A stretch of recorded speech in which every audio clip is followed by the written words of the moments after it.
Namo, better known as Mandos, is the Valar who takes care of all the dead souls. He is the great judge of Valinor. His halls, the halls of Mandos, are where he judges and decides the fate of all elves. The humans, on the contrary to elves, visit his halls only briefly before leaving Arda forever. Their fate unknown. The elves, being immortal creatures, are judged and either stay and repent for years to come, or are acknowledged by Mandos and allowed to return to Middle-earth after a few centuries. The dwarves, however, never visit Mandos, as they are not children of Iluvatar, and instead Auli has made halls of his own for his creations. The orcs and other foul creatures of Melkor's doing are too fearful of Mandos and don't even dare enter his realms, and instead become lost souls left on Middle-earth. Fairy, as wife of Mandos, she is tasked to weave the world's history. Her tapestries are laid on the walls of the halls of Mandos, where she lives with Mandos himself. She is barely mentioned in the literature of Tolkien. The great rider of his white horse Nahar, Orunwy, is a legendary fighter and scout of the Valar. He was the first, after Melkor, to spot the elves' arrival after creation of the two lamps. He was also the one to name them Eldar. He is described as a cold fighter, but is formidable in combat. He is the husband of Varna. Not much is said about Varna, as she has not done many deeds. She is the youthful wife of Orunwy, and Tolkien often made her pass as a caretaker of birds and a great singer. Eamo, better known as Lorien, is the twin of Mandos. He is the lord of dreams and visions, and the other Valar often seek him and Varda for prophecies. His wife is known as Esti. One of the memorable moments of Lorien was when Miriel gave birth to her son Fëanor.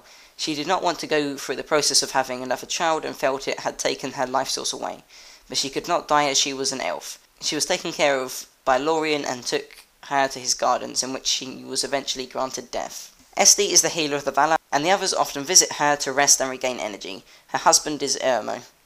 Tulkas is the strongest, the most valiant of the Valar, and the last one to come to Arda to fight Melkor. He left the heavens last, and coming to Arda he managed to scare away Melkor. He's the second fastest Valar, with Orunwy being the fastest, but Tulkas has his speed on foot. On the contrary to Orunwy, he's described as being optimistic and impatient. He was almost always the one to vanquish Melkor during the First Age. Nessa is the dancing wife of Tulkas. She is remembered for barely any special deeds, if none. Nienna is the crying celibate of the Valar. She weeps for the dead and teaches pity to all those who listen to her, such as Gandalf, who often spent much time in her halls. Her magical tears healed the two trees just enough to allow them to create one more fruit and flower after Melkor's strike.